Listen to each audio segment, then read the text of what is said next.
Honored Principal Dr. Kapil Alada sir, our chief guest for the day, Adagarishan sir. Good morning.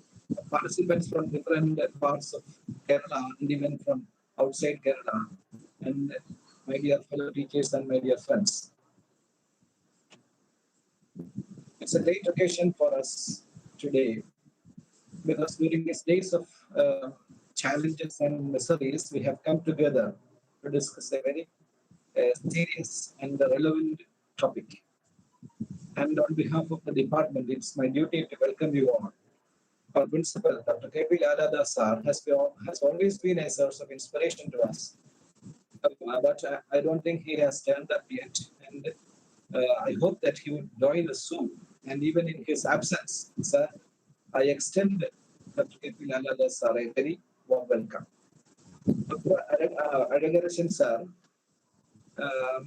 is the chief guest of the day. And my friend Mr. Marshall is ready with a few words of introduction regarding our chief guest. And I'm not going to that topic now.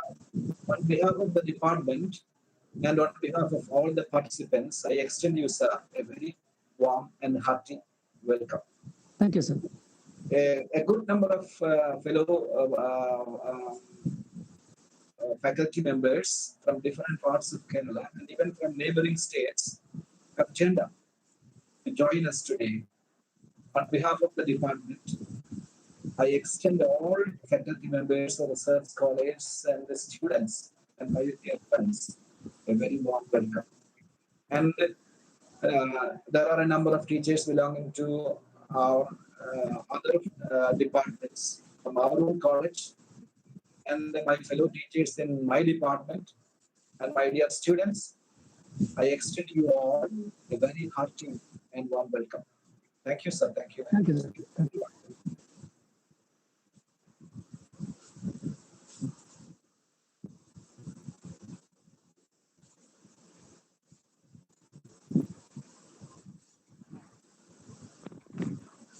Warm greetings to one and all. I, on behalf of the Department of English, deem it a great pleasure to welcome all of you to our national webinar. The resource person of our webinar is Dr. Adagarishan, who is an eminent academician in the field of postcolonial studies. Professor R. Adagarishan holds a PhD in comparative literature and teaches at the Department of English, University of Madras. He has written on issues of cultural politics in national and international journals in both Tamil and English. He has written about the Tamil translation of Alice in Wonderland for the 150th year celebration of the novel. He has translated a collection of the critical writings of the Dalit activist Ravi Kumar. He has also translated the Oxford Short Introduction to Post-Structuralism by Catherine Balsey, published in 2009. On behalf of the Department of English,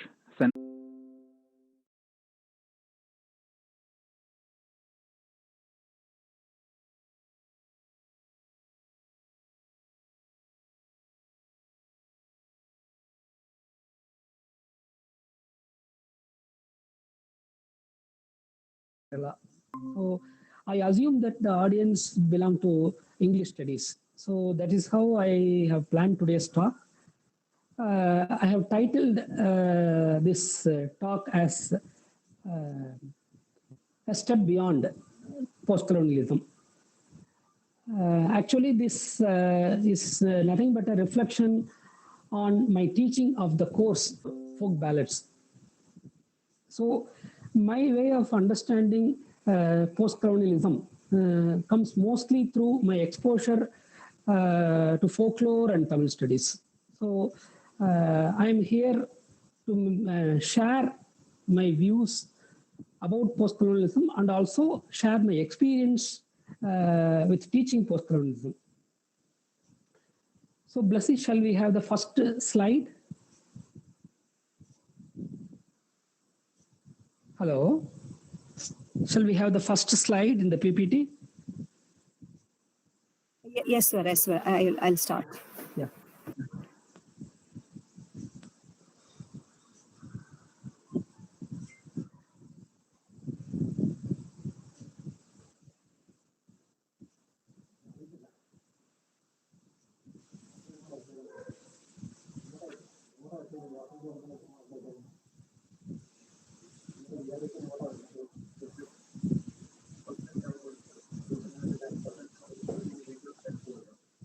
Okay, we shall continue talking.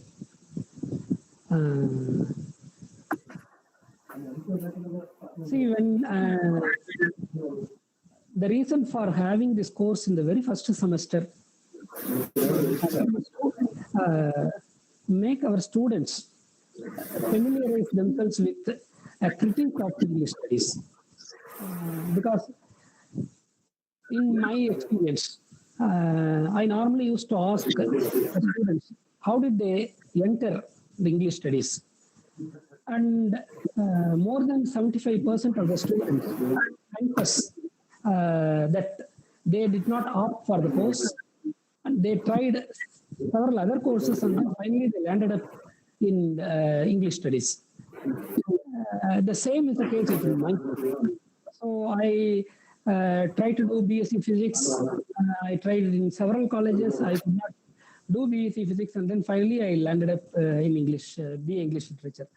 And I thought it was only in my case it became an accident. But later on, I read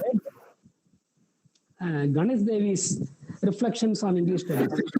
I was shocked to find that he also had the same kind of experience. He never wanted to do English, but somehow he happened to get into this field. And then I was asking, batch after batch, I was asking students about how they get into English studies, and many students started the same thing. I think I look at it in a positive light because we did not opt for the course. Different interest. I always think that our basic interest will offer some kind of perspective towards English studies, and that's how I thought postcolonialism as a course in the very first semester in the MA course will help the students to reflect upon English studies from what they had in their mind as their first choice. So with this brief introduction, I normally tell the students that postcolonialism is not something new. Of course, you can understand post-colonial as something that comes after colonial. But when I ask the students, normally share that they had a course at the BA level. They have done a course on Commonwealth literature, or some universities or some colleges have a paper on third world literature. Some universities have even colleges affiliated to Madras University have course on new literatures in English.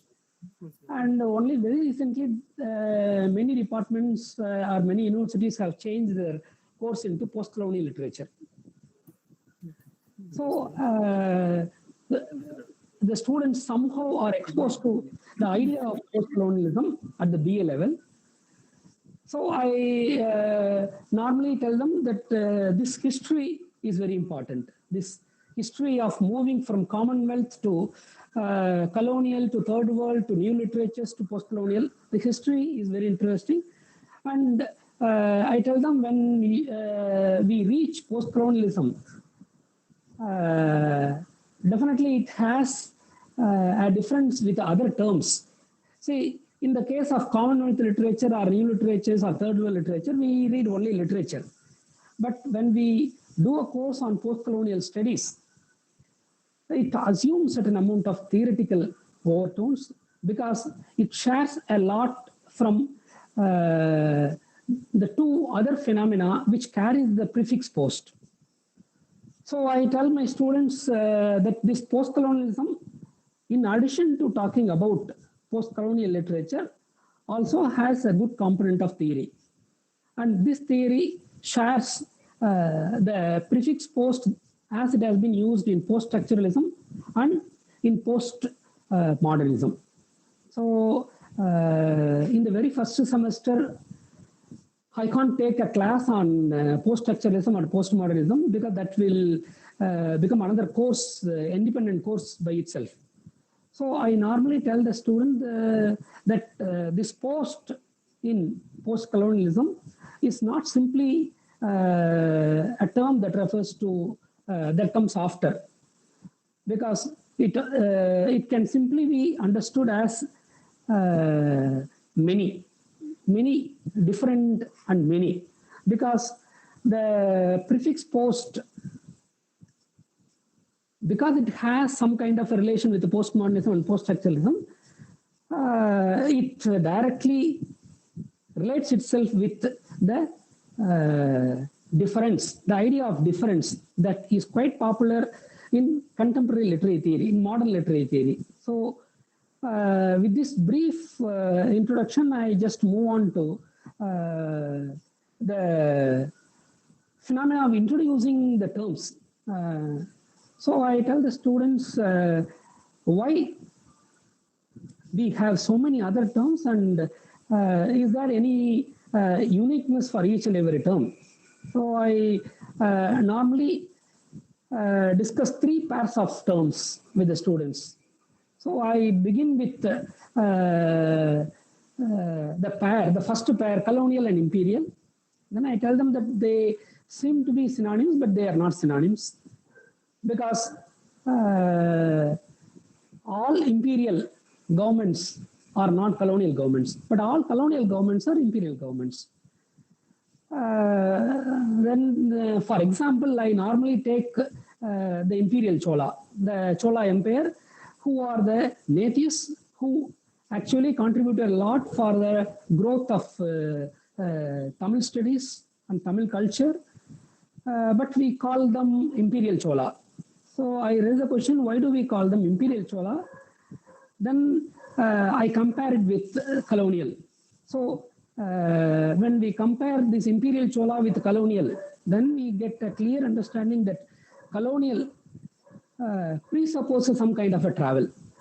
So then I talk about the etymology of the term in biology, where it refers to colony. The term as it was used to refer to bees colony, because the bees which travel and then settle in some other place and then establish and expand the empire. And this is how colonialism also expanded the empire.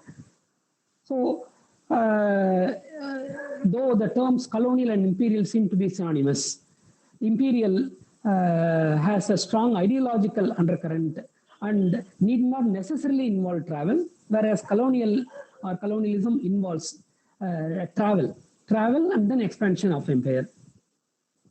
Then I discuss the second set of terms, anti-colonial and decolonial. Both the prefix anti and de seem to be communicating the same thing. I tell them there is certain amount of difference between anti-colonial and decolonial, and I give them the example of Gandhi's burning of foreign clothes and Gandhi's Dandi March. And I tell them the idea of burning the foreign clothes is only to suggest the people that they have to get out of the colonial mindset that the foreign clothes are superior or foreign way of dressing is good. So the decolonial is addressing only the method of decolonizing oneself. Whereas for anti-colonial, I refer to Dandi March, where Gandhi conducted Dandi March as a fight against a policy, a fight against the salt tax imposed. So it was a direct opposition to the colonial policy. Whereas in the case of decolonial, it is partly burning foreign cloth is partly against the colonial government or colonial trade, and also it's against oneself, the natives. Then the third set of terms I discuss is neo-colonial and post-colonial. Neo-colonial is nothing but an extension of the colonial dependence. It refers to several countries which were liberated and then who were still dependent on the colonial government for their constitution or for their trade or economical welfare. And I give them the example of several countries within the Commonwealth who were part of the Commonwealth, who share common resources and common economical policy and also constitution with the colonial government. Whereas in post-colonial, there is an attempt to come out of the colonial hangover. So I tell them this is what the course is all about. So with this introduction, I tell them that because we offer the course in India, we normally give more importance to the Anglophone. We give importance only to the British colonization. So that limits our understanding of colonization. That also limits our understanding of the texts prescribing the syllabus. So to overcome this limitation, I discuss three levels with which they can understand post-colonialism. Number one, I tell them among the colonies, there are inverted colonies and there are settler colonies. And in the case of settler colonies, the language spoken is mostly English. For example, Canada, Australia, New Zealand kind of countries where the spoken language, the first language is English, and in the inverted colonies, there is a native and the foreigners intrude and then they occupy, they expand their empire. So the language with which they handle the issues, they were all in their native language, in their own mother tongue. So while talking about this kind of a clear-cut bifurcation between settler colony and inverted colony, I also tell them that in the recent times, this kind of a clear-cut division does not hold good, because in the settler colonies like Australia, Canada, or New Zealand, now we get to see the natives. You have Maoris writing from New Zealand, you have Aborigines appearing from Australia, and you also have First Nation Canadians and the writing appearing from Canada. So which proves that the settler colony that we have imagined earlier is not completely settler colony. It is also an inverted colony, because the white administration invaded and then made them almost silent, and they become devoid of their voice. So that's how post-colonial theory is partly responsible in making these countries as settler colonies. So now with the rise of the new voices from the settler colonies, I also rupture the students' understanding of an easy classification between settler colony and inverted colony. And then I tell them that inverted colony also can be considered as a settler colony, because especially with the rise of the natives, the subaltern downtrodden within the inverted. For example, I normally refer the example of India, where you have a different usage for the word colony. The colony is a term in the Indian context, or at least in the Tamil Nadu context, it refers to the housing board buildings where only the untouchable people or the so-called Dalits live. So in everyday conversation, people used to refer to these people as people who come from colony, with a suggestion that they are Dalits. Okay, so which means that even within the inverted colony, there is some kind of a settlement. Okay, so I begin rupturing this kind of an easy classification between inverted and settler colony. So I tell them that there is a settler dimension in inverted colony, and also an invasion that happened in settler colonies. Then I talk about another major division in the post-colonial literature, where you have white colonies and black colonies. And the literature, post-colonial literature, can also be broadly classified into two groups. One is the literature which comes from the white and English-speaking and economically powerful colonies. And the other, mostly African countries, where they are economically weak and politically also weak, and they depend on the Commonwealth leader, the British. So the racial dimension is very important in this group. In the white colonies, the issues addressed in the post-colonial literature and the post-colonial theory of the white colonies, they address most of the issues related to trade and economy, and the cultural aspect is going to the background. Whereas in the case of the black colonies, the cultural aspect comes to the foreground. You can take, for example, the book Myth, Ritual, and the African World by Olsoenka, where the cultural aspect comes to the foreground. And I also tell them another set of grouping within the post-colonial countries, which is those countries which were ruled by the French and those ruled by the British, the Anglophone and the Francophone countries. And it is not a simple classification. This classification also has certain implication, because the kind of issues that you see in the writings of the Francophone scholars are totally different from the issues addressed in the Anglophone scholars. So the issues addressed in the Francophone, Anglophone, they seem to be radically different. For example, in the Anglophone, in the writings of the Anglophone countries, there is an explicit anti-colonial voice. Whereas in the case of the Francophone countries, the opposition is not too explicit. And to understand the reason for this kind of explicit and implicit resistance, I normally take the example within India, where you have Mahe in Kerala and Pondicherry in Tamil Nadu.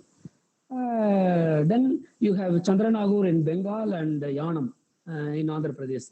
They are all called French Indian territories, French occupied territories. Now, if you take the history of the French occupied territories, if you take the history of Pondicherry, or if you take the literature written by the Pondicherry writers, you do not find this kind of an explicit anti-colonial rhetoric. For example, writer Prabhanjan, a Tamil writer Prabhanjan, who has written 3 volumes of Pondicherry history in the form of a novel. It's the novel is set in the 17th, 18th century French Pondicherry, and the governor was the Doublé. The introduction to the novel clearly says that most of the discussions about colonialism focus only on the British policies and how they oppress the people, and there is a total neglect of the French domination in the Indian territory. And the writer Prabhanjan also clearly says that the French policy and the French government is much more oppressive than the British government. But when you read the 3 novels, you do not find this kind of strong anti-colonial voice. Instead, there is so much praise for the governor, French governor Doublé, and there was a kind of a celebrative tone in the novel about the French territory. That is partly because of the policy that the Francophone countries adopted the policy of assimilation, and they were also given dual citizenship. The citizens of Pondicherry are given voting rights. They can vote for the election that is happening in France. So that itself is a very good example for understanding the nature of the Francophone countries. They recognize the natives, they give all privileges. In fact, the French governor goes to the extent of giving free lands and all kinds of facilities for the traders, which you will not find in the British occupied territories. In the British occupied territories, the anti-colonial struggle started with the traders. Whether we take the case of Bharadiyar or Bau Chidambaran in Tamil Nadu, or Tilagar in the North India. So many first generation anti-colonial voices were coming from those who got involved in the trade. So because they were directly affected by the colonial trade, so they vehemently opposed the colonial trade. As Indian traders, they vehemently opposed the colonial trade. But in the case of the Francophone, you do not find this kind of an opposition, because the government is giving a lot of beneficiaries, the government is giving a lot of welfare measures for the local traders. So they have no reason to fight against the French. So that is why you do not find any anti-colonial voice in the novels or histories written about the French Pondicherry. Since I belong to Pondicherry, I could see this kind of a dilemma in the people, where they have the pride to call themselves as the French occupied India. At the same time, they were also having certain kind of a delicate relationship with India. And this has a different kind of relationship in the 50s, where there was a parallel movement along with the anti-colonial. We are familiar only with the anti-colonial movement in the British occupied India, but in the French occupied territories, along with the anti-colonial struggle controlled by the Congress, there was also a movement called anti-merger movement. So many nationalist writers like Bharatidasan and other writers, they belong to this movement. The movement vehemently opposed the union within India. So they prefer to be part of the union, but they do not want to be united with the Indian Union. So there is this kind of a dilemma in the French culture. So on the one side, they want to be called as Indians. At the same time, they also do not want themselves to be merged with the Indian Union. So you will find this kind of a dilemma even in the French occupied territories outside India. You can also, I also discussed the Algerian writers and the French intellectuals who come from the Francophone countries. Their writings are very sharp and they are very subtle, and they do not voice an explicit anti-colonial voice. So with this brief introduction to different kinds of colonization, I tell the students how postcolonialism has become a course, how it entered into the curriculum of English studies. And then I tell them mostly it goes with the writings of Edward Said, and in particular his book called Orientalism. And as an Arab intellectual who comes from Palestine, he was raising a very simple question about why the Western academic circle assumes a knowledge of the Middle East and then how they invoke some kind of a stereotype about the Middle Eastern countries. And his critique is limited to the Middle East, but his idea of othering, the process of othering as practiced by the Orientalist writers is very interesting. That becomes a basic ground for establishing a discipline called postcolonial studies. And unlike the earlier studies like colonialism or third world literature or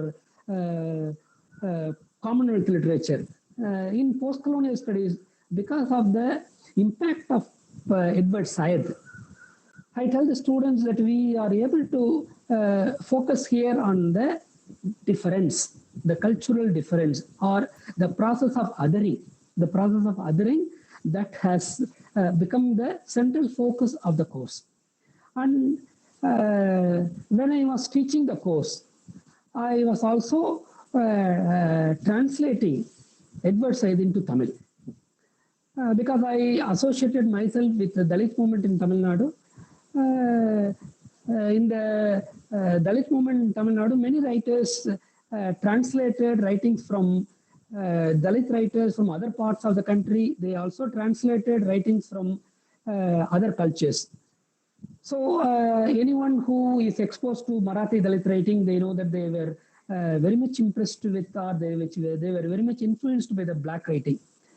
But in the case of Tamil Dalit movement, they were very much influenced by some of the Western writings, in addition to the black writings. And feminist writings played a crucial role, and the feminist way of invoking the identity politics played a huge impact on the idea of bodily centered Dalit identity in the Tamil activist circle. So I was exposed to these writings in the Tamil Dalit context, which appeared in the little magazines, and I myself was translating critical writings from English to Tamil. So now in the Tamil circle, when they translated Edward Said's writings, they were not interested in postcolonialism. They were interested in the idea of the othering. They were interested in the process of othering, and then they translated this process of othering into the local culture. So they discussed the process of othering in connection to how Dalits were made into an other of this culture. So because I operated in the Tamil context, because I was reading and writing in the Tamil circle, I was able to get a totally different meaning of Edward Said's theory of otherness. So this theory of otherness cannot simply be understood as colonial native, because that binary doesn't hold good in the regional culture. And this is how I was able to raise suspicion, or I was able to help the students to raise doubt about how far can we recognize this kind of binary that has been established in post-colonial studies between the colonial masters and the natives. So I tell the student that this opposition doesn't hold good if we turn to the local culture, because in local culture, the process of othering takes place in a different dimension, and it has different implication also. So, so when I was teaching postcolonialism as a course, I was writing in Tamil, and parallelly, I was also exposed to the kind of critique that is coming against this post-colonial critique that comes from some of the American intellectuals. It all started with Stuart Hall, who is black, and he raised a question about why post-colonial theory depends so much on the Western structuralism and post-structuralism. And Stuart Hall also raised a question about why post-colonial critique limits itself only to 18th and 19th century colonialism, and why post-colonial intellectuals do not bother to talk about the present-day colonial domination, as we could see in the case of Tibet, or as we could see in the case of Afghanistan or Iran by the US. So now I confuse the students by giving this kind of a history, by telling that post-colonialism is not, post-colonialism as a course is not limited only to the opposition between the colonial master and the native, the local. And the word local, the moment we turn towards local, this kind of a binary gets ruptured. So now students, I tell the students that they also have to do a course in the coming semester, which focuses on the fourth world literature. So the fourth world literature, where you have the Maori writing or the First Nation Canadian writing and the Dalit writing. So they come in the third semester. And then I tell them that if we understand post-colonial studies within this binary, then it is difficult for us to understand the fourth world literature in the third semester. So I normally tell the student that we have to prepare ourselves to handle the third semester course on post-colonial literature. At the same time, we also should be responding to our immediate present.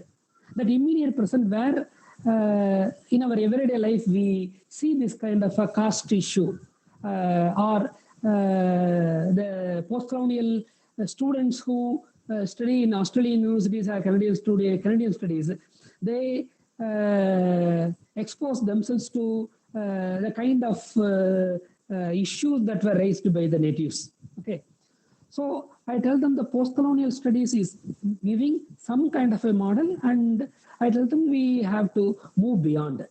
So with this brief, confused introduction, I take the students to certain amount of data that I have collected when I worked on the Dalit history, the history of Dalit movement in Tamil Nadu.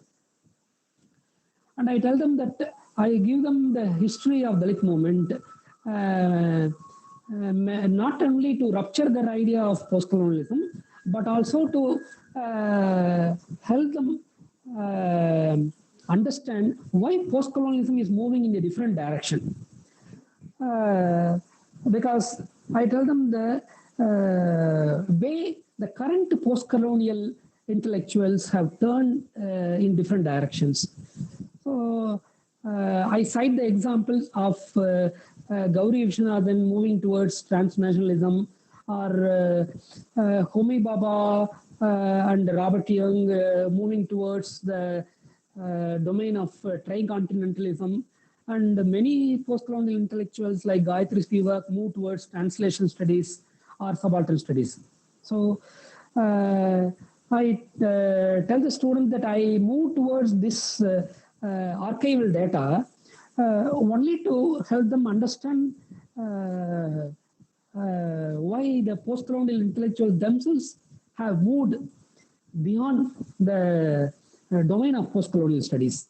So I give some examples from my archival study. Number one,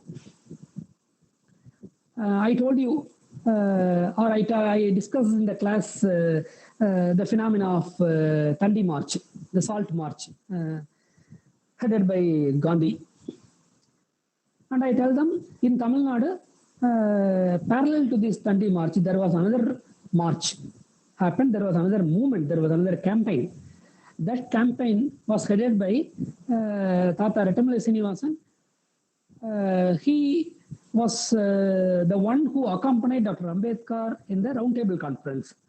And he conducted a counter campaign to Dandi March, saying that salt tax must be imposed, saying that if you remove the salt tax, then it will only benefit the local masters, local traders. Instead, if you impose the salt tax and collect the money, you can divert the tax money for the welfare measures of the downtrodden people. You can construct hostels, or you can conduct schools in the rural areas. So they give a lot of suggestions. So they strongly opposed to Dandi March. And there was another example that I give students about the Indian civil service examination, where in civil service examination, there was a strong campaign taken up by the Indian National Congress demanding a center within India for the civil service examination, because earlier there used to be only one center in London. And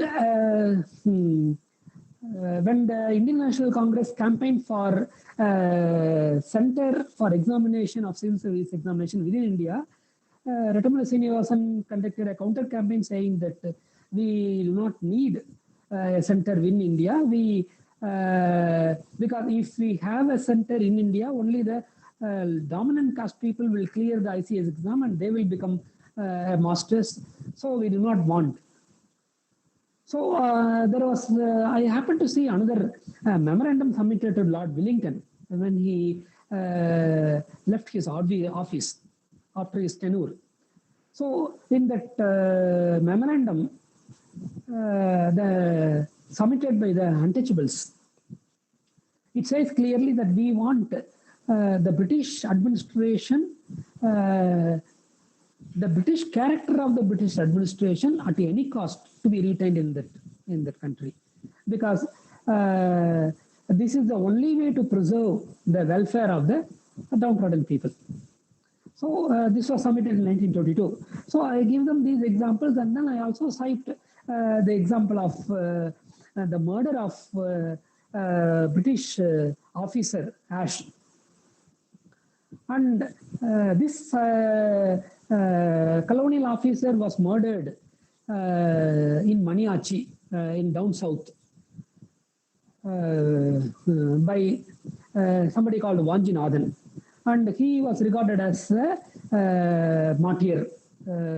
But if you turn to the writings of the 19th century Dalit intellectual, the Buddhist scholar, Pandit Ayodhyadas, he says how Vanjinathan was totally opposed to the colonial officer Ash and his interest in the downtrodden people.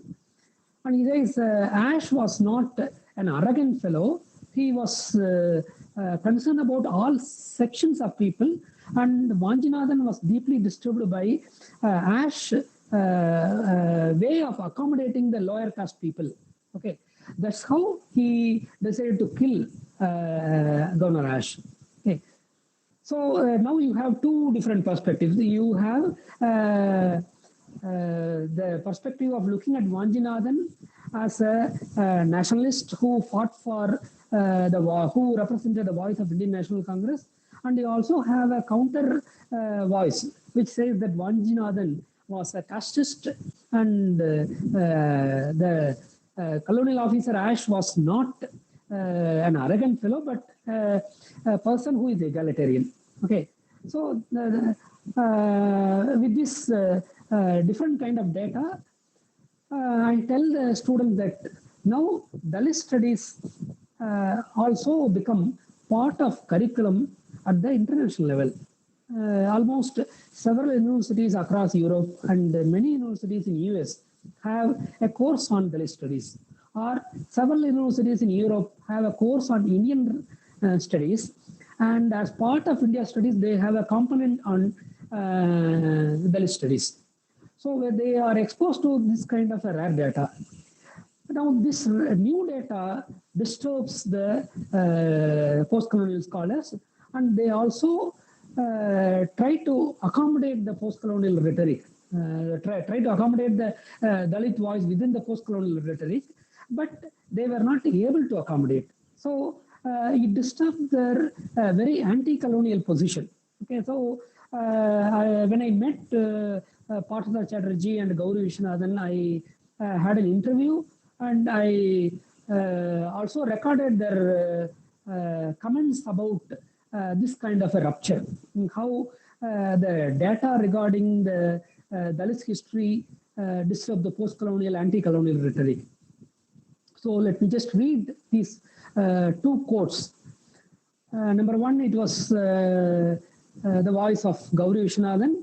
She says, nationhood can no longer be defined in terms of whether you are post-colonized or not. Nation should be defined in terms of how it deals with its own past and its indigenous communities. I understand that the Dalit question in India would surely complicate the anti-colonial rhetoric of some of the subaltern historians and post-colonialists like Gayatri Spivak and myself. Okay. I raised the same question in 2007 to Partha Chatterjee, and he also expressed a similar view, saying that he says, we in the subaltern studies were taking up debates within Marxist scholarship where the caste question was, at least at this point of time, he was referring to 1970s and 80s, at this point of time, simply not considered at all. It becomes much more visible now, perhaps, because of the Dalit movement. But in the early 1980s, the caste question was never considered an important question. So I think those were the limitations of the subaltern studies. So I refer to these direct confessions of the post-colonial intellectuals, and then I tell them that my initial lectures about the impossibility of maintaining a binary between colonial and native is not to disturb the students, but to update the students about the current developments. So the current development, by current development, I mean the post-colonial intellectuals have moved in a different direction because of the pressures created by the new data, which is pro-colonial in nature, supplied by the Dalit scholars. And there is one more interesting data, which is about Lord Macaulay. And within post-colonialism, because post-colonial studies was offered in several universities in English studies, we have our own limitation. We limit post-colonial studies only as a method of reading a text, and then we limit post-colonialism as an approach, as a way of reading certain texts of Shakespeare or certain texts like Robinson Crusoe, where we try to adopt a post-colonial perspective. So we are quite comfortable abusing Lord Macaulay, referring to the minutes of minutes on Indian education. So in the minutes, post-colonial intellectuals normally repeatedly they quote a particular statement where Macaulay compares the entire one shelf of European library with the entire literature of Asia and Africa. Okay. Then they also repeatedly refer to the quote, which says, we must at present do our best to form a class who may be interpreters between us and the millions whom we govern. A class of persons, Indian in blood and color, but English in taste, in opinion, in morals, and in intellect.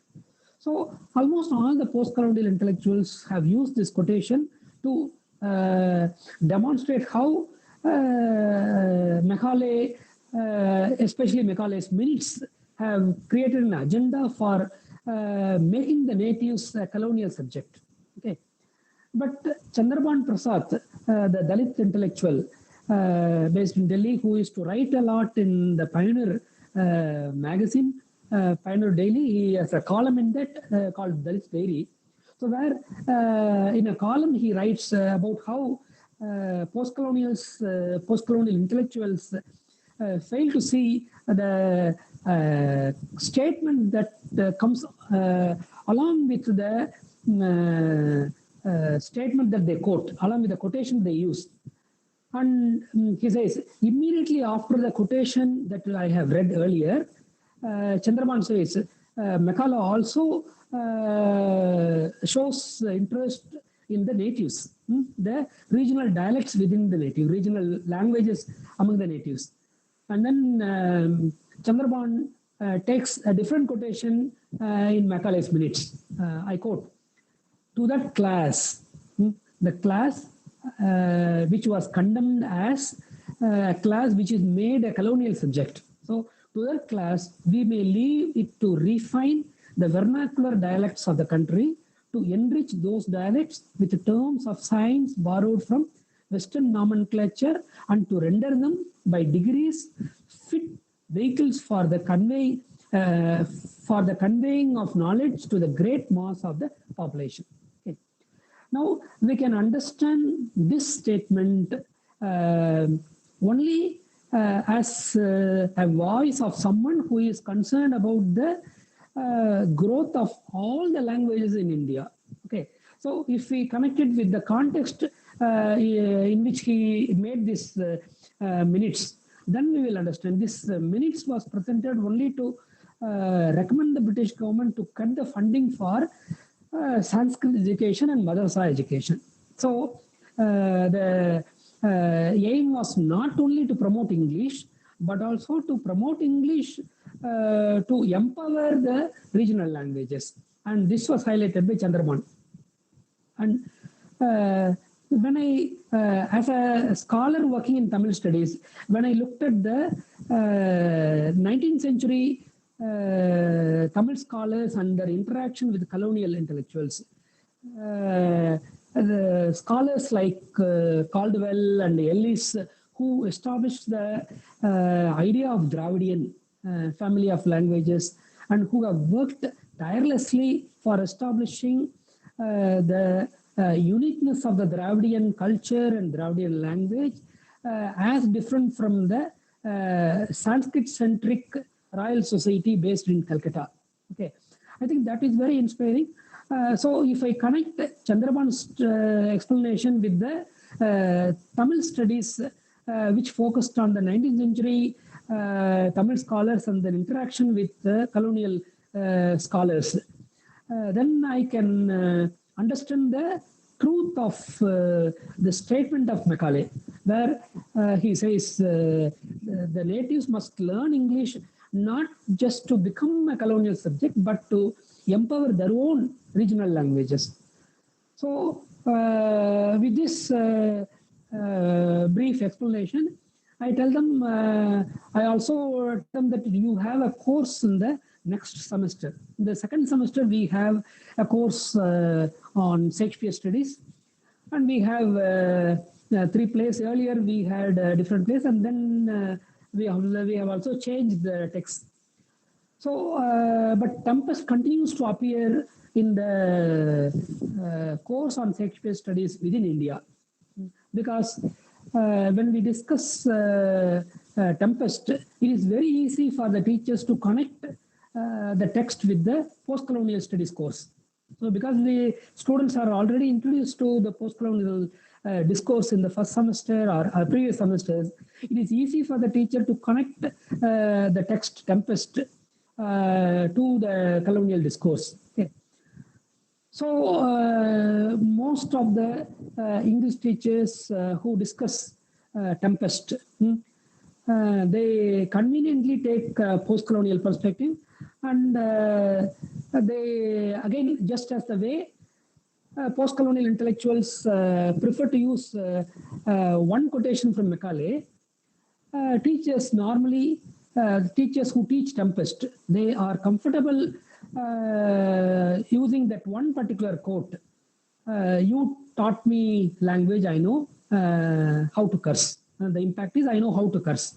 Okay, they take this particular quotation and then they try to discuss how Tempest can be read from a post-colonial perspective.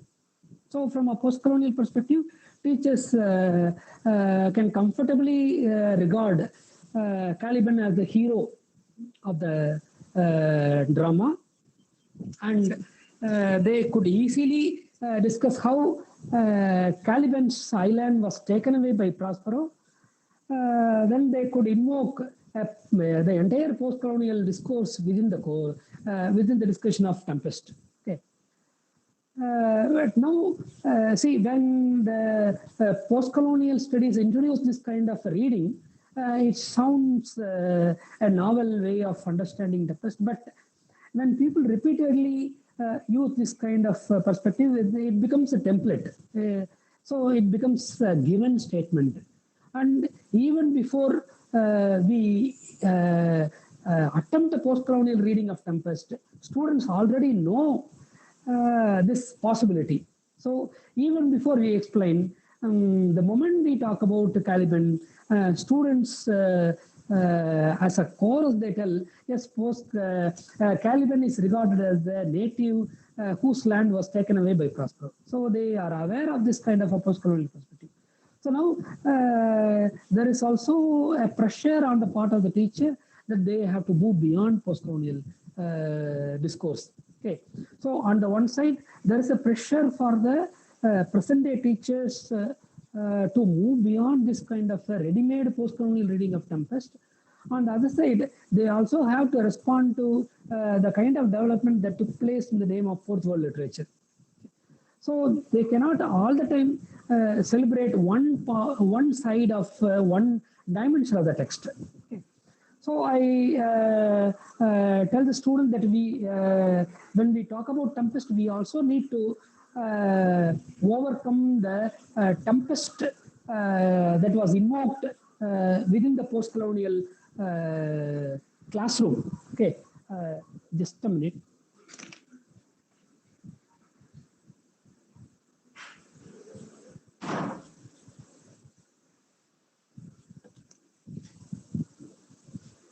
So there was noise coming from outside, so I closed the door.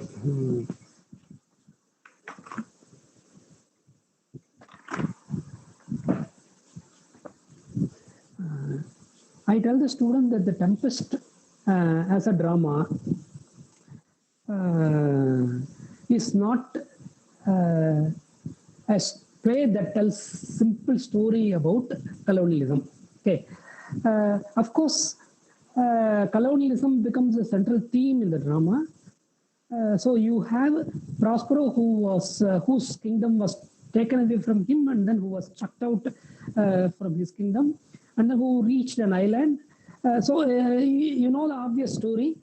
So the story seems to tell the story of colonialism. So even without the help of post-colonial discourse, you can offer a post-colonial reading of Tempest. So this is the beginning of my discussion of Tempest in the classroom. So I tell them that you do not need a post-colonial discourse to offer a post-colonial interpretation of the Tempest, because the story obviously talks about the process of colonialism. So then, if you, I take them to the critical literature on Tempest coming from the Western side, where every student knows, every BA student knows that the Tempest was the last play of Shakespeare, though there are debates about one more play written by Shakespeare, Cordiano. So the play Tempest, because it is the last play of Shakespeare, the story, the play Tempest was regarded as some kind of experiment in drama. Okay. But we do not tell them what exactly we mean by the experimentation that is carried out by Shakespeare in this play. Okay. So I begin the class by talking about how Tempest as a play must be understood as a metaphor. So metaphor for what? Metaphor for some kind of upside down phenomenon. Okay. So the Tempest, the definite article, the Tempest refers to a particular tempest. The article now refers to the kind of tempest that was invoked in the text, and the kind of tempest that was, the moment we say invoked, then it also means that it was an imaginative phenomenon. So the tempest is not the physical tempest that they are witnessing the play. It's an imaginative tempest that they are witnessing. And it is in the same way, I tell the student that it is in the same way they witness an imaginative colonialism in the story. So I tell them how repetition has become a central dramatic strategy in the play Tempest. And now the idea of colonialism or taking someone's kingdom becomes a central theme of the Tempest.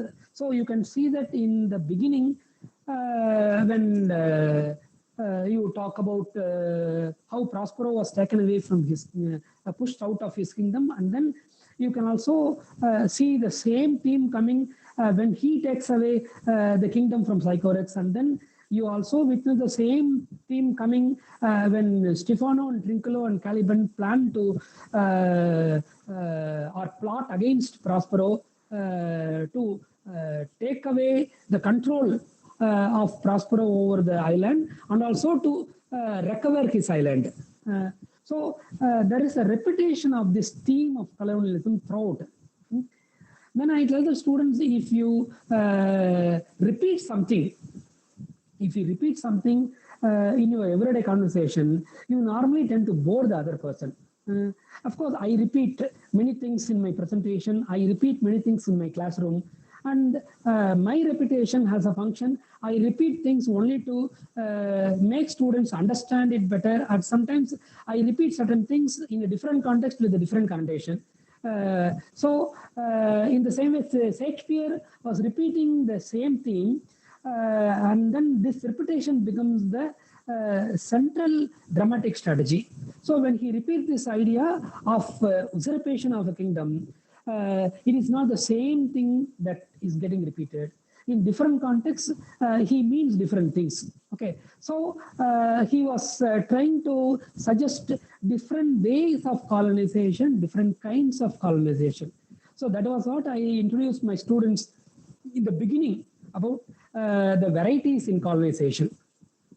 So I tell them the play was written at a time even before the East experienced colonization. So the colonization that you could relate to is the kind of colonization that you can see in the neighboring European countries. So you can connect it with the colonization that was encountered in Ireland or Scotland or Wales. So these histories may help them understand the play Tempest, and it is not the right way to connect Tempest to the colonization that we are talking about in post-colonial discourse. Okay, so Shakespeare was definitely talking about the theme of colonization, but that colonization is not a historical colonization that we are discussing in post-colonial discourse.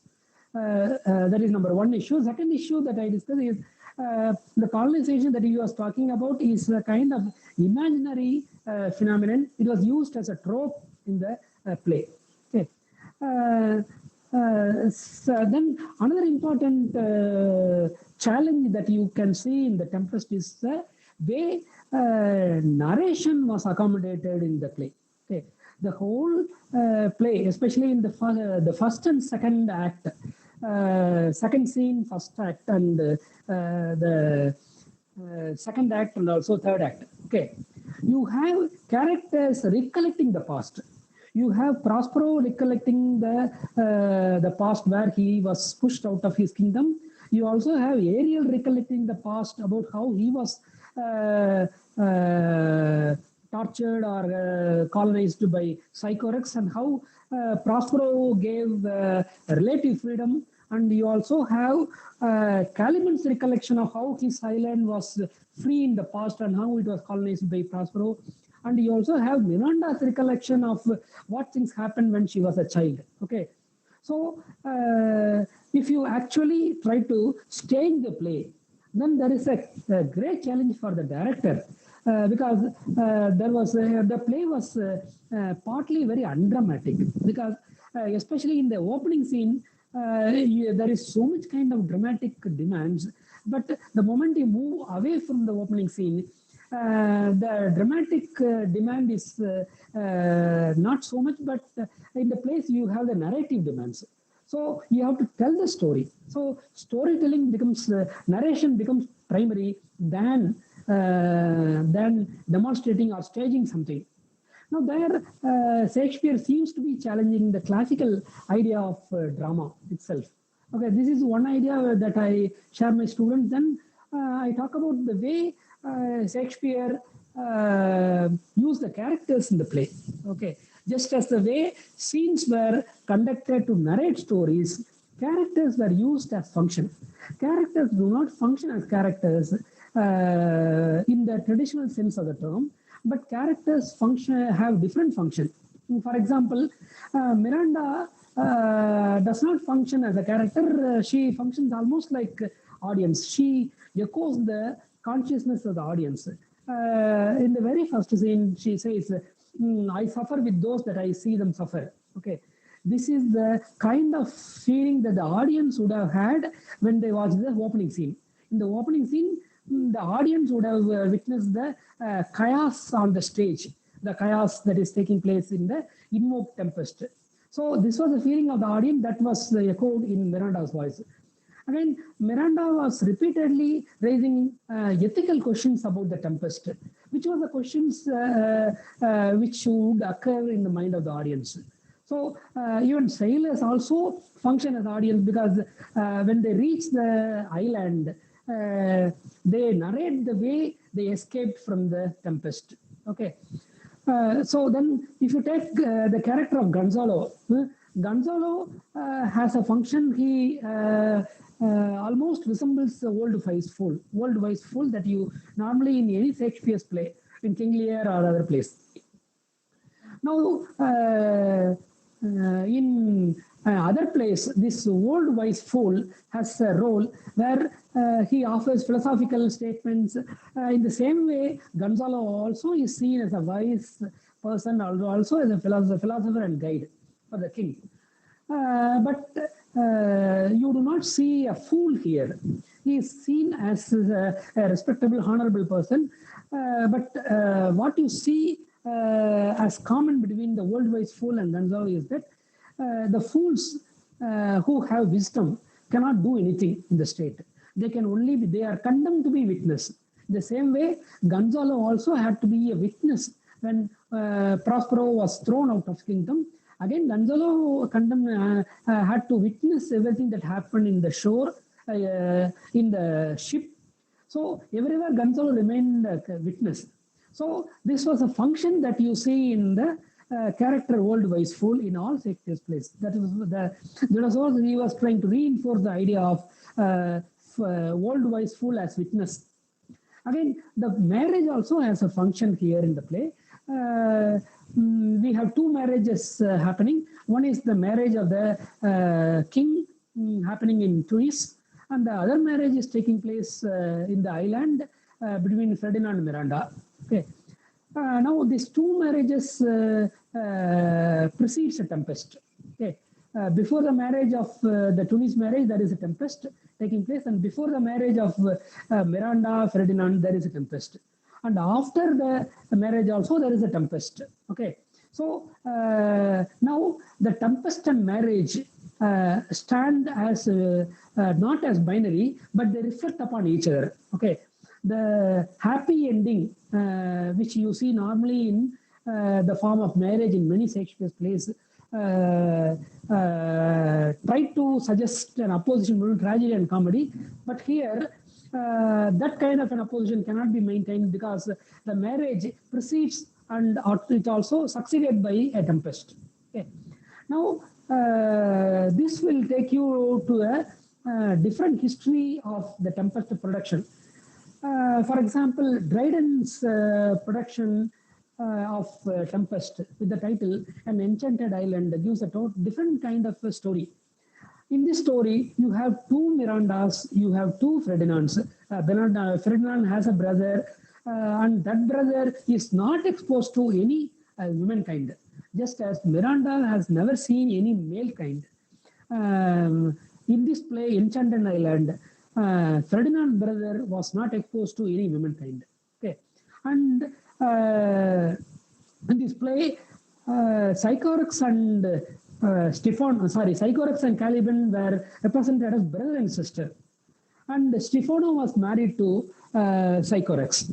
Okay, so it's a totally different kind of a production, which we seem to be a strange thing, but this was almost dominant during the Restoration period. Okay, so even in the case of King Lear, for nearly 300 years, more than 200 years, people never knew that it was a tragedy, because people were exposed to only the happy ending of King Lear. So only in the late 19th century, the so-called original King Lear was recovered, and then you have the play King Lear that is included as one of the 4 tragedies of Shakespeare. So this kind of an adaptation history gives you an idea that adaptation also gives a different idea of the play, where that play itself is a kind of possibility. Okay, just as we see adaptation as a possibility, the Tempest play itself was a possibility, because the play was an imaginative creation of Tempest, which was created out of a news item about a shipwreck, and also a philosophical writing of Montaigne about cannibals. Okay, so the play itself was the Tempest play itself was an adaptation. In the same way, you have many adaptations later. And this play Tempest also has a close dialogue with other plays of Renaissance culture. The Tempest, in a way, is a replication of Dr. Faustus, who is in search of black magic. And the play is a revenge play where it shares the theme of Spanish tragedy. And you also have perhaps, as you see in Midsummer Night's Dream, you have Hamlet dilemma, as you can see in the dilemma of Prospero. So you have the Duke functioning in Measure for Measure, almost similar to Prospero in Tempest. Okay. So now I tell the student that when you read Tempest, you are not reading an independent play which has a story with beginning, middle, and an end. It is a combination of the entire Renaissance literary culture. So it is only a matter of selection and combination, where Shakespeare's dramatic energy or dramatic potential is something that demands our attention. So if we limit our possibility only within the post-colonial reading of the Tempest focusing on Caliban, then we may lose several aspects of the dramatic potential of the play Tempest. So this is how we normally discuss the play Tempest in my classroom. So I tell them that post-colonialism is not the end. It is only a means. It only offers a perspective. At the same time, it also we also have to move beyond. Okay. So suppose if we move beyond, what actually I mean by moving beyond? Okay. Now in the recent times, many theses, many projects done by even MA students or MPhil or PhD scholars from Kerala as well as in Tamil Nadu. Those who want to take up new field of research, or those who imagine themselves as taking new field of research, they either take up research on a local festival or local ritual, something like Tayyam or Draupadi festival, or they move towards translation. These are some of the fields that they have identified, because these are the fields that they could see in the recent writings of post-colonials. Okay. But what happens at the end of the day is it becomes mere field work and recording of the field work, where they totally forget about their parent discipline. So I tell them that they have to do some kind of a textual study. Okay. Then my students ask them, when I talk about English studies in the beginning, I insist on field work, I insist on knowledge of activism or what is happening other side. when the students move towards field work, other thing, I stress on text. Okay. So what I mean to suggest step beyond is not actually step beyond. It is a step not beyond. Okay. It is only within English studies. See, while trying to move beyond, we also have to be playing within the discipline, because we have a discipline boundary. We also have a net exam. So we cannot completely, we cannot radically alter the syllabus also. We have our own practical difficulties. Okay. Then the other important field I told you students are interested in is translation, where they merely comment on translation. They try to evaluate translation, where I receive at least 3-4 theses in a year about translation from Orissa or West Bengal or from Andhra Pradesh. But in the thesis on translation, they do not quote even a single scholar written in the native language. Okay, you have thesis written about the regional writing and the translation, but there is not even a single citation about what the local scholars, what the regional Tamil writers or regional Telugu writers or regional Telugu critics viewed this particular story or drama. Okay, so we need to turn towards, we need to recognize and translate this kind of a native scholarship into English. So that also is important. That will in a way help the post-colonial critique. It will also help strengthen the post-colonial critique. See, otherwise, what will happen? Someone like David Shulman, who is an Israeli-born intellectual, he has written a book on Tamil biography. So it was a 400-page book about Tamil, which has all aspects of Tamil, right from Tamil grammar to Tamil literature up to modern literature. It covers up to the recent phenomena of Dalit literature. But throughout the book, there was only one Tamil scholar referred. So in the entire book was written based on the English sources. Okay, I think that is very sad phenomena, where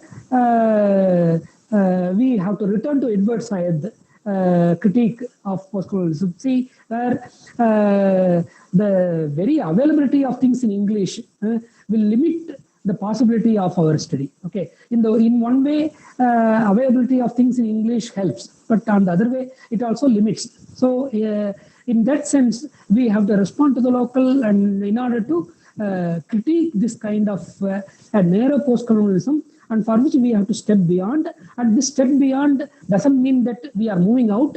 We are very much within. Okay, thank you.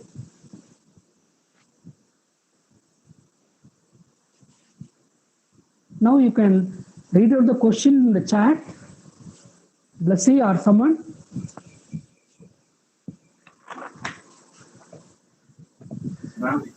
Yes. Hello, can you read out the question in the chat? So this is a question, sir. Yeah. Can we translate a regional work ourselves and do research on that work? Yeah, definitely you can. Yeah, that's what I was telling. But when you do translation by yourself, what do you mean? Do you want to translate a novel into English and then do a research? When you do that kind of a study, you should also translate the reviews appeared in Malayalam. You also have to translate the criticisms available in Malayalam about the particular novel. Okay, so I'm only saying that you have to use the secondary source in your native language. Okay, so I don't actually it is burdensome. I don't want you to translate all the secondary source. I want you to read the secondary source in the native language and then translate only the quotations that you are using. Okay, so in the bibliography, you should have secondary source from your native language. That's what I mean. The next. Okay, sir. Another question is, so what is your take on the future of post-colonial studies in India?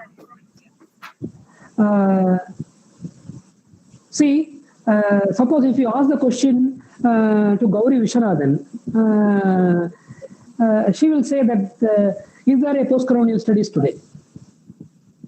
Because they themselves have moved to different dimensions. You have diaspora studies, you have transnational studies, you have tricontinental studies. So post-colonial studies as a discipline, even in the West, has moved out of this discipline. So I'm not saying that post-colonial studies is useless.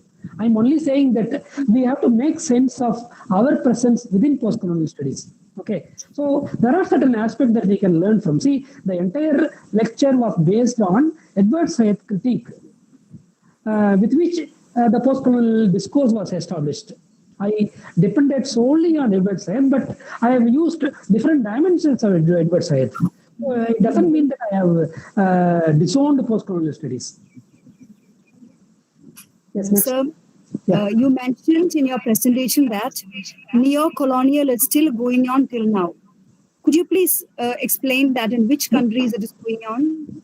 Yeah. See, the word neocolonialism is used especially in some of the African countries, especially when I had an interview with Kugi Atiango. He said the country is still neocolonial, and the government is not able to take an independent stand on economical policy or trade. And sadly, when Kugi visited his native land after 30 years, he was attacked by his own people. Okay. So he said that this is because of the neo-colonial assumption that they have. They have to come out of the neo-colonial. That's what he was saying. Sir, what was the role of Gonzalo with respect to post-colonial in Tempest? Gonzalo? Gonzalo with post-colonial in Tempest. Yeah, see, I told you, within the play, Gonzalo, I told you, acts as a witness, helpless witness. Okay. So now the witness is an important phenomena in the, not in the post-colonial studies, but in Dalit studies. Okay. See, in the field work, see, I went for field work with my fellow scholars in Dalit studies, movement, activists in the Dalit movement. I also went for field work for folklore collection. Okay. But whenever we go for field work, the people have only one say. Okay. Please publish this in your magazine or in your magazine, in your newspaper or anything. At least after that, we will get some kind of redemption. Okay. So when we go for field work, there is some kind of expectation from the people that after we write, the order will change. There will be some kind of change in the order of things. But we also remain a silent witness that there is no thing that is changing. We remain a silent witness, like Gonzalo. Okay. So it's almost in the same way in post-colonial studies, we remain silent witness to many things. Next, let's see. Usually plays of Shakespeare are inspired by Greek plays. Can we link Greek plays with post-colonial?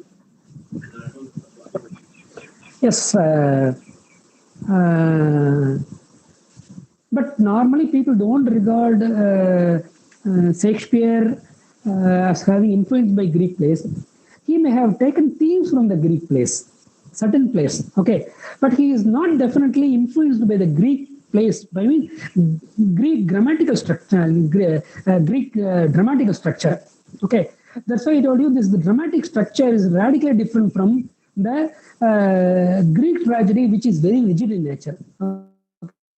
Okay. That's why I told you this Tempest has close relation with a tragedy called the Spanish tragedy, and also it has a close connection with the Dr. Faustus. At the same time, it also has close connection with the Midsummer Night's Dream. Okay, so while borrowing certain themes from Greek plays or Greek tragedy or Greek comedy, he ruptures the binary between tragedy and comedy as maintained in the Greek culture. Greek classical culture. Next, Blessy.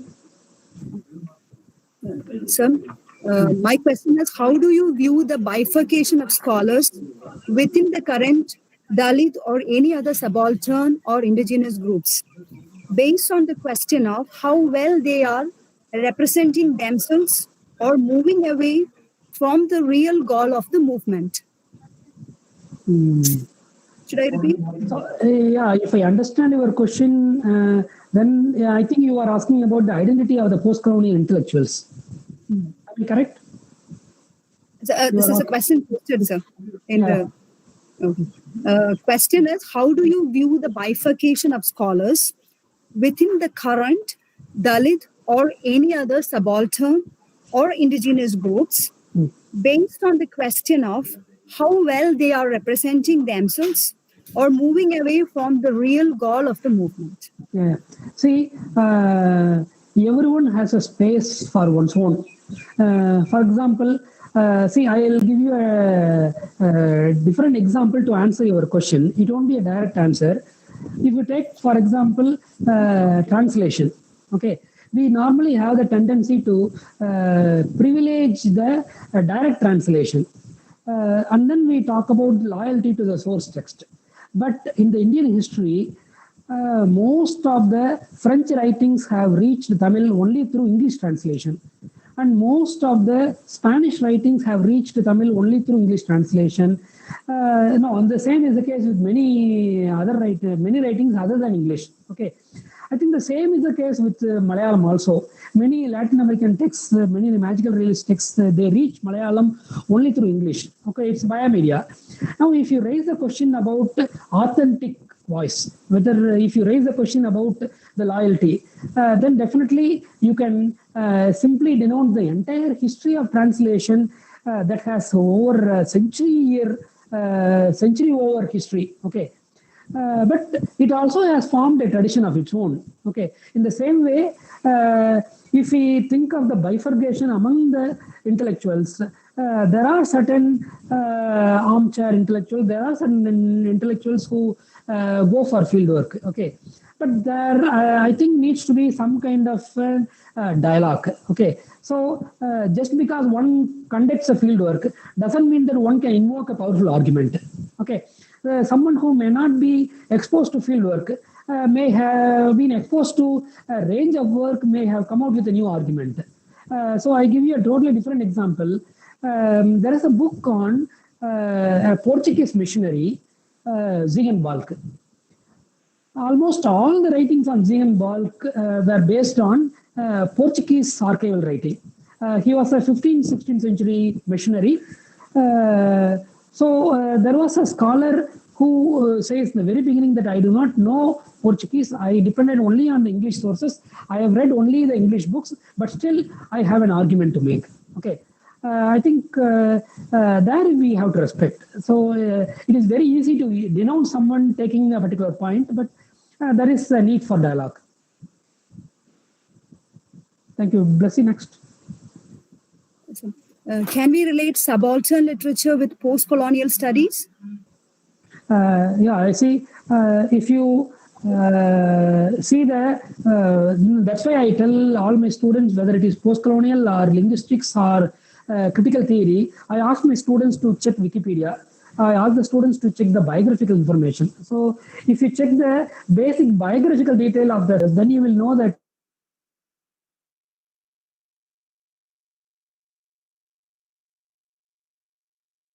scholars come from the discipline of either English studies or culture studies. Okay, so I think the discipline orientation plays a crucial role in the writing.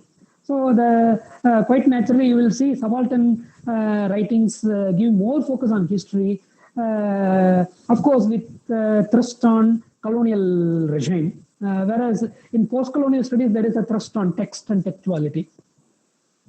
So it's a discipline bifurcation. Next, Blessy.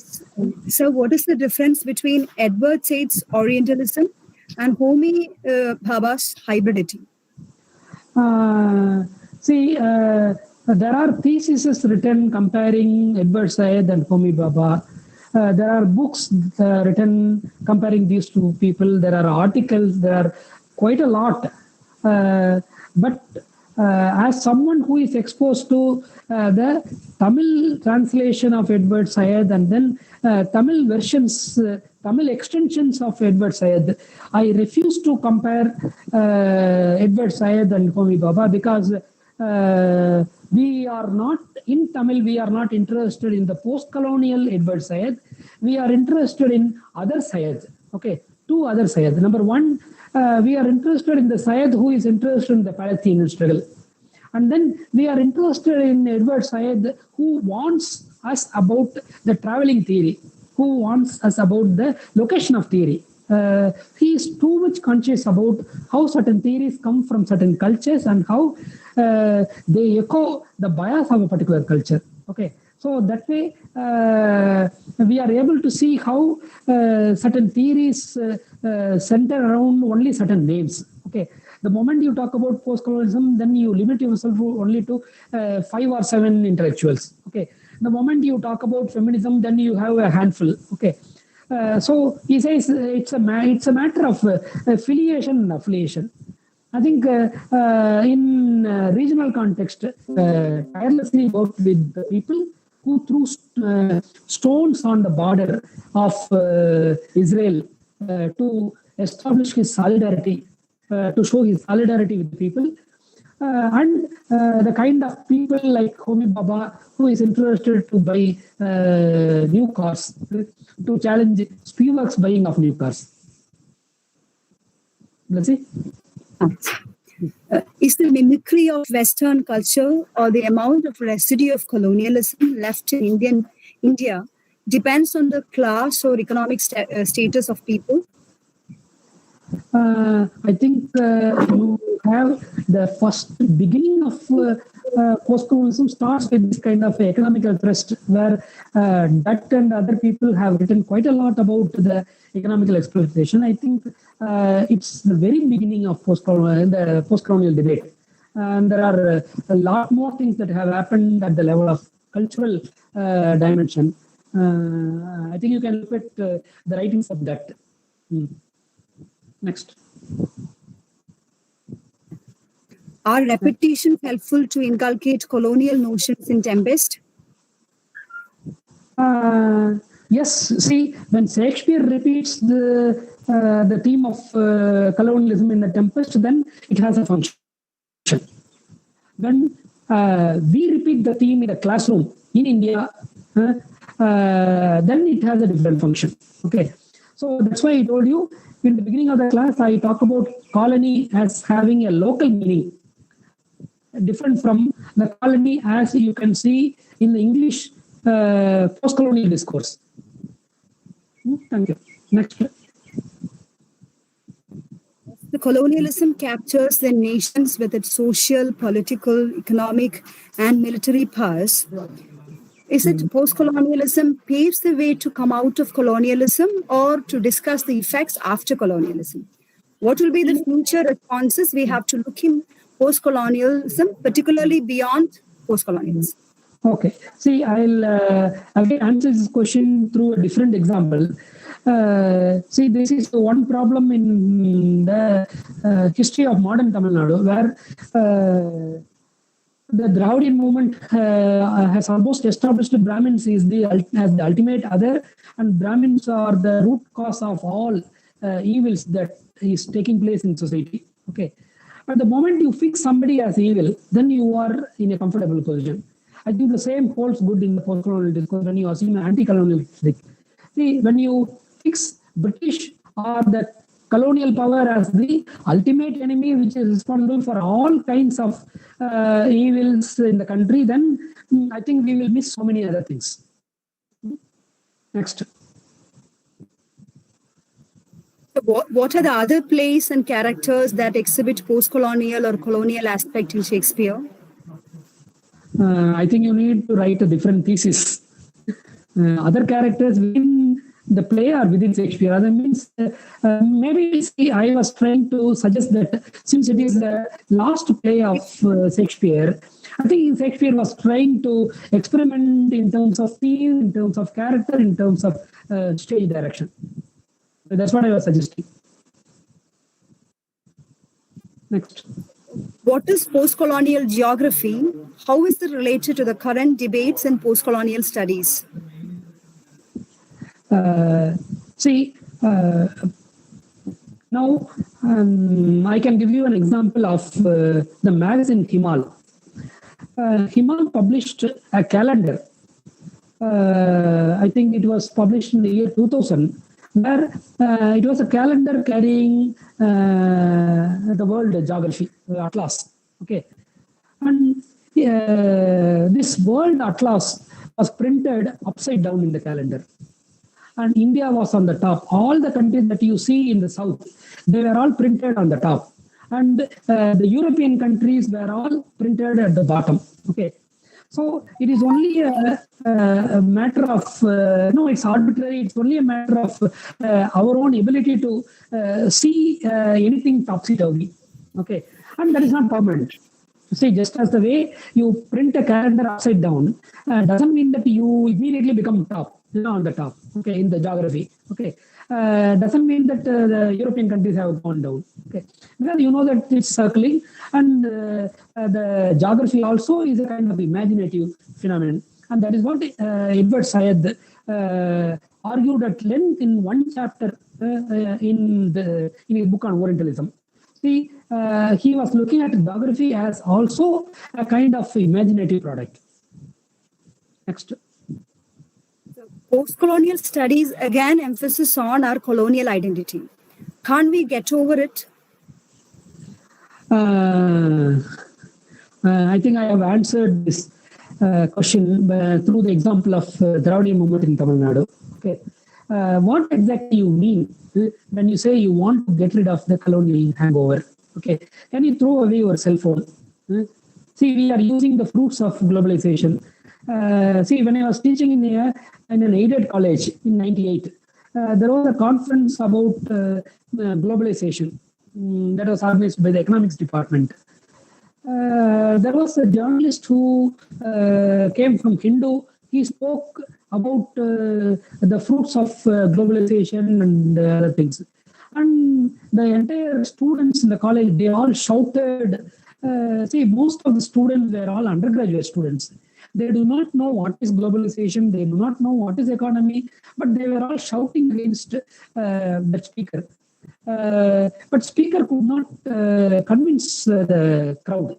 Okay, because the crowd has a voice of its own. Okay, that's what Elias Canetti talks at length about crowds and power. Okay, see, at the one side we are enjoying the fruits of colonialism. We want to remain colonial subject. At the same time, we also want to get rid of it because we are doing a course on post-colonialism. It's a basic dilemma that we all of us share. Next. Maybe our last question. Can one make a difference of post-colonial aspect of Africa and India as a research paper? Yeah, of course you can. See, these days there are many theses written comparing different cultures, different literatures, different writers. Okay, so it is easy to compare. But when you say, as an examiner, if I find the word comparison in your title, then I will ask you, are you aware of the methodology of comparative literature? Because comparative literature as a discipline has a methodology, and there are different schools of comparative literature. It has a history of 200 years. So there is, see, anything can be compared with anything. But the ultimate question is whether you have a ground for comparison. Next. Do post-colonial influences there in the translation of a text? Yeah, very much. Because earlier, people used to give numerous footnotes and glossary because they tried to write for the Western audience, and then they were criticized for giving a lot of glossaries in the translation. Okay, but later on, they minimized the number of glossaries, and then they used the native words. They used Tamil, Malayalam, or Hindi words within the text, and they do not give the meaning. Because they demand foreign readers to get acquainted with the words used for relationships, word used for certain common phenomena. Okay, so where the number of glossary has come down, and people call it a post-colonial translation. But my problem is, this is not a post-colonial translation, because again you focus only on the creative writing. You are not exposed to even the review that appeared for Bauma's Karku. Almost all over India, people are exposed to, people are aware of Bauma's Karku, but no one is aware of even a single review of Bauma's Karku appeared in Tamil. Say, for example, Asokamitran, in his first review, Asokamitran wrote saying that I don't know whether this can be called an autobiography or a novel or a history of a community. It's all quite confused. Okay. Later on, people took this command as an expansion, and then established Bauma's Karku as a new kind of writing. Okay. No, it's only a matter of choice. Okay, if you choose to translate only the creative writing and then use only the secondary sources, which is translation theory, then I think you are very colonial. Next. Sir, isn't referring to Lord Wellington or Lord Macaulay by their titles Lord as a student, scholar, or as a post-colonialist also a sign of neo-colonialism? No, I am very skeptical or even tired of these colonial or post-colonial hangovers. Now, for him, he is Lord Macaulay, Lord Wellington, as it was printed in the archival material that I collected. Okay. When I was referring to the memorandum submitted to Lord Wellington, I was referring to the memorandum that I collected from an archival source. Okay, so I don't actually mean the person. Next. Next, Blasi. Hello? Hello? Yeah, I'm not able to hear you. Sir, for the paucity of time, shall we wind up the session now, please. sir? Yeah, please. Thank you. Thank you. Dear friends, hope you all have enjoyed the session and enriched by the lecture of our distinguished resource person, Dr. R. Aragarasan. Now it is our turn from the Department of English to express our gratitude to you all for making our day. First of all, I express the gratitude of the department to our management, especially our local manager, Reverend Father N.J. Koshi, Assistant Professor, Department of Mathematics, for providing us with all the facilities for the webinar.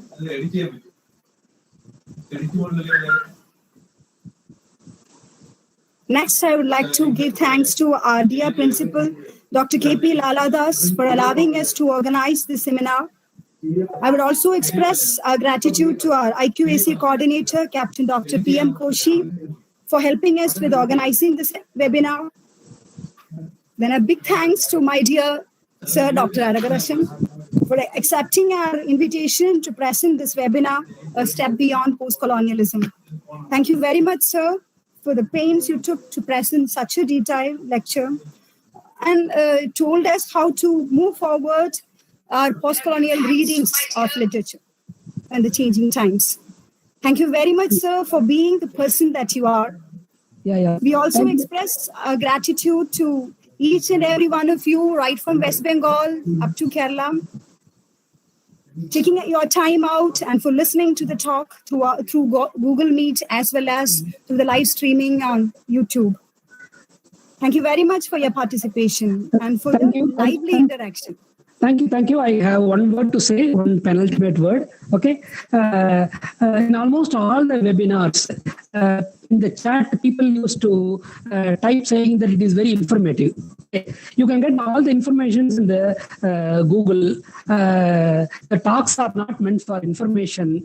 I think we would be happy if the talks make some kind of a change in your pattern of thinking. Thank you. The department also expresses our thanks to our colleagues in other departments, especially Lijuj sir from Malayalam department and Sandhu sir from economics department, for giving us actually advice on the technical issues of the webinar. Also, I like to place our gratitude to the pillar of our strength, our dear HOD, Jagat Thomas sir, for taking minute care of all the activities of the webinar. I also express our gratitude to my dear friends in Chennai, Mebin Koshi and Shijoy Thomas, for designing the certificate that will be provided after you give the feedback form. And again, for my students, Cyril and Ebin Biju, for helping us with the live streaming in the YouTube. Again, also because this webinar would not have been possible without the wholehearted cooperation of all my colleagues in the department. A big thanks to you all. Please sign up your web feedback form. Thank you very much for joining. Thank you. Thank you, Blessing. Thank you, one and all. Thank you, Professor Jacob Thomas. Yeah. Thank you.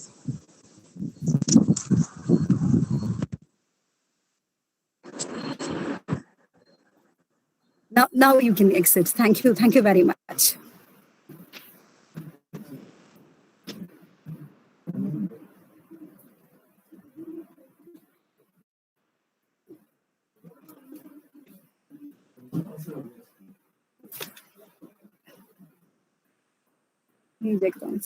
ഇതായിരിക്കണം